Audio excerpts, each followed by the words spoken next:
Well, as the last one on the session, I try to be as quick and precise as possible. Thanks to the organizers, of course, for giving me the opportunity to talk here.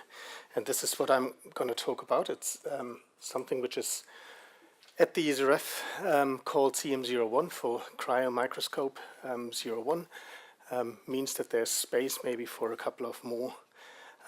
For those which are not familiar with the ESRF, it's a synchrotron which is basically financed by 22 members, mainly from Europe, but also from South Africa, India, Russia, and Israel.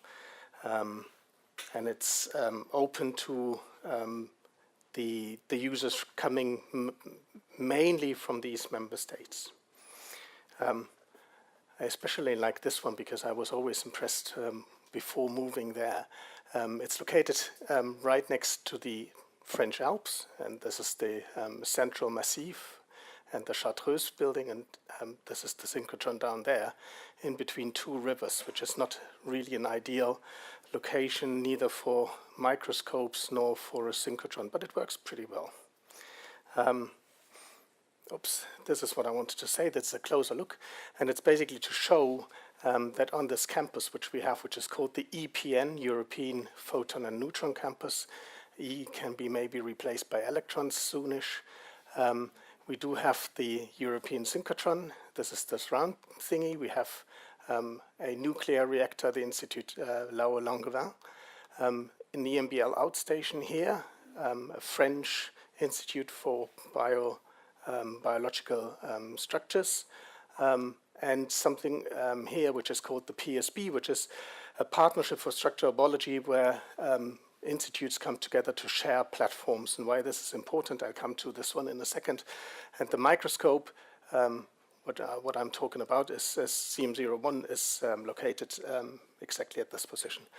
So what it is, it's a Titan Cryos, the normal one which we have seen, and it is run by currently 3 scientists, one provided by us, one coming from the EMBL Grenoble side, and one from the Institut Biologie Structurale from the French National Institute of Structural Biology, and one which will be joining soonish coming from the ILL.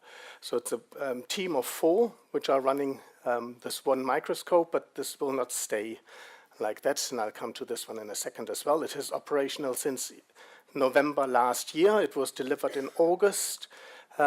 Really the idea is to complement it to our diffraction beamlines, and this is also because of the demand that we do single particle experiments only.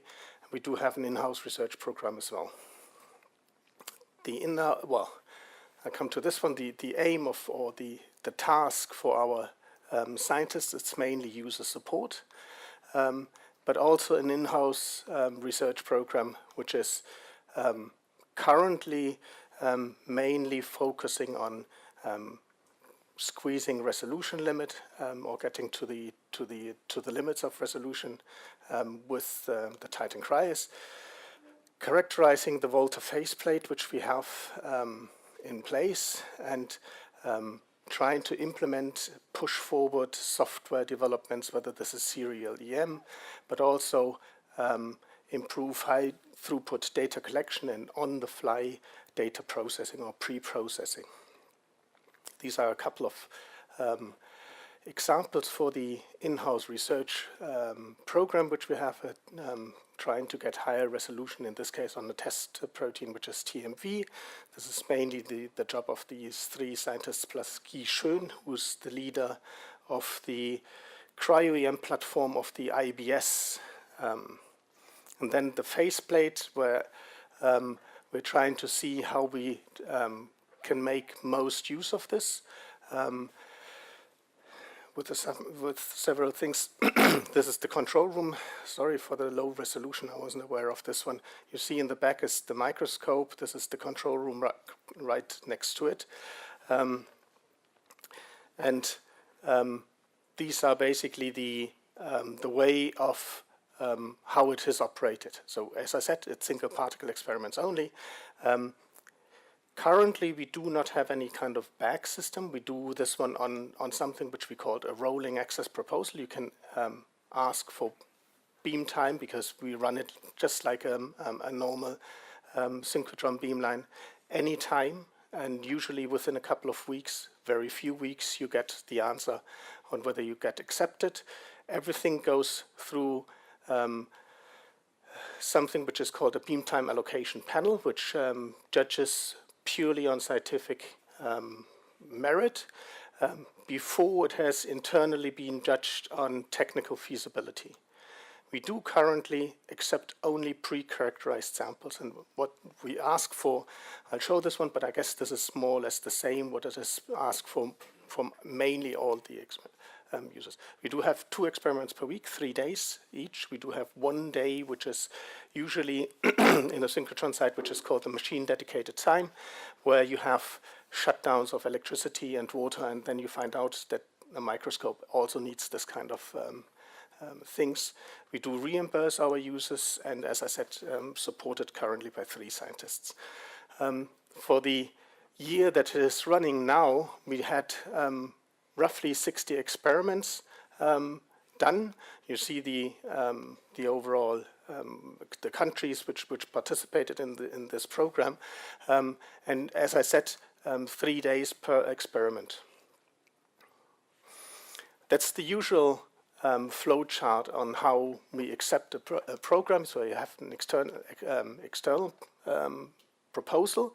I should say we do roughly give 90% of all the beam time to external users, 10% for in-house research. This is evaluated by our beam time allocation panel. If approved, it goes that we do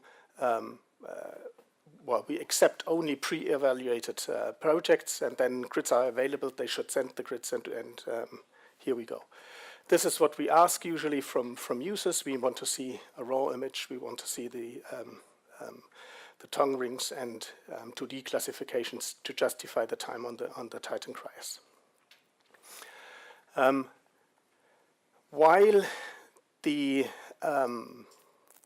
experiment is running, we do a pre-processing automatically using this wrapper Cyprian, in which we basically correct for the drift and do a CTF in this one, and data are stored with us.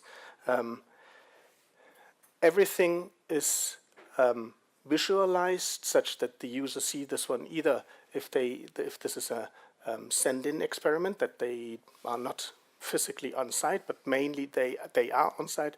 They get an overview of their experiment. Yeah? So they see a raw image, for example, here as a JPEG, then the corrected image and the CTF.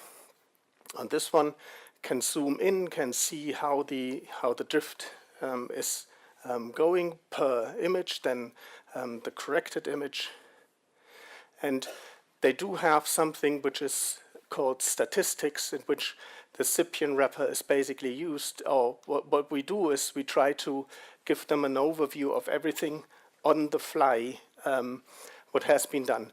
You see down here you have a scroll bar where you can zoom in to see a certain region of your images and how the resolution limit or the information limit is evolving, whether there are outliers. The same we do for the astigmatism and also for the defocus U and V, to see really whether the experiment, whether there's a major hiccup during the data collection. And again, you see the average motion per frame, and you have the possibility to zoom in to see whether there's some outliers in terms of images.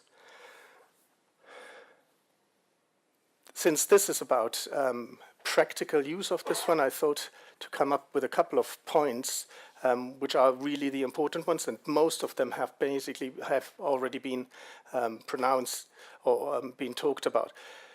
Robust sample preparation is still a very important issue in our opinion. What we need to have is the on-the-fly pre-processing, and maybe, not maybe, certainly going further than what we do and stopping at the CTF level, and having quality indicators such that the user knows while being on site or while the experiment is running whether the experiment is already finished and they can start with a new one, or whether they should continue with their experiment. Automate as much as possible to avoid an overload of work for our support scientists. Remote access, yes, we don't have it currently in place. We do this with users. The only thing that we offer is a service of a mail-in service. Training is very important on all the aspects, starting from sample preparation to processing, of course. And I think this is maybe what we haven't really touched too much, but will be touched tomorrow. We need to think about a unified data policy of whether this is how to store data, how to process data, and quality indicators. How important training is what we saw, because we did what is also done at Diamond, a sample preparation workshop. We did this one last month, was heavily oversubscribed, accepted a small amount of people, 12 only, to be really efficient in the training. It was a 2-day experiment. And this one basically will allow us, and also starts to allow us, to leave users in our facilities to prepare their grids on site. For this one, we do have a laboratory, like we have seen many times before, but not only a laboratory, but also a central storage area, such that if they find a grid and they don't have right away the experimental time available, they can store their samples at ours, and then whenever there's a time slot free, they can start to do their experiment.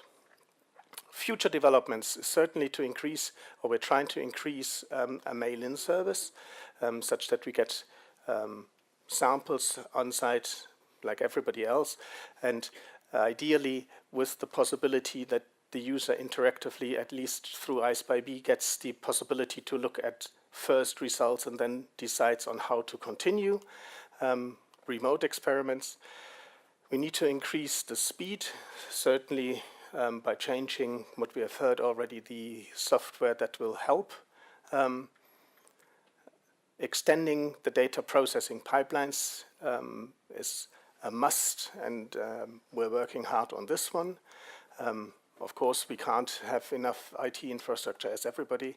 Sample preparation needs to be sorted out in terms of efficiency, in terms of reproducibility, and training, and extended services. And extended services is basically that we're trying to extend our service by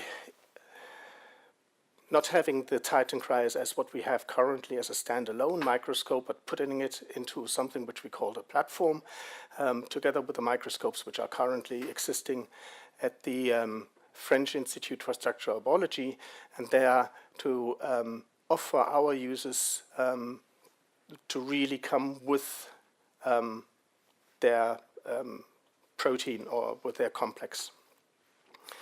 This will be done in collaboration with the platform, which is led by Guy Schön from the institute right next to us. And this is what he has currently on his in his platform, a T12, NAV20, and a Polara. Polara is no longer supported and will be replaced by this machine, which is ordered and should be arriving by the end of the year and be functional hopefully soonish.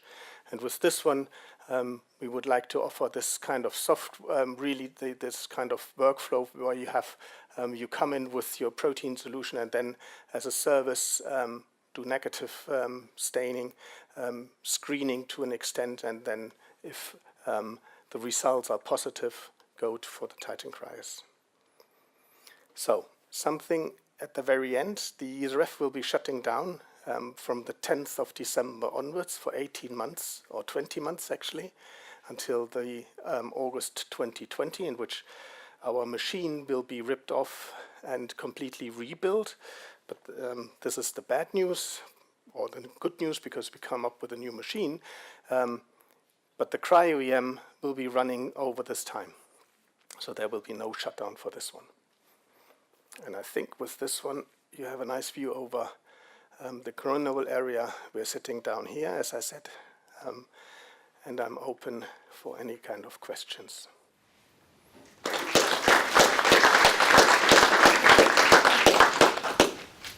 you. Any questions? Yes. And about the last part about the screening, how do you intend to manage this time-wise? I mean, sometimes it's a day, sometimes it's 6 months, sometimes it's 3 years. We are currently coming. We are working on a plan in terms of how much cycles of negative staining or of screening we will be offering per project. And I think this is the only way to manage such a thing, because of course you're right. If a screening project takes 6 months, yeah, that's nothing which we can offer on the fly. Yeah. And how many projects do you think you can support with that mode? It depends on how many people we have to work on it. I can't give you really a number. A couple of, not dozens. Pablo. So you're collecting and storing the resolution and the focus per project. So you already have an iceberg system with that information. Yes. Are you doing some cross-session analysis with that data? Does it make sense, or that is a question for others? We have this one in place since a couple of months. So doing too much of digging, we haven't started or looked into this one. It certainly makes sense to the point to see that since it is done on the fly, whether you do have some major issue with the microscope or with your sample.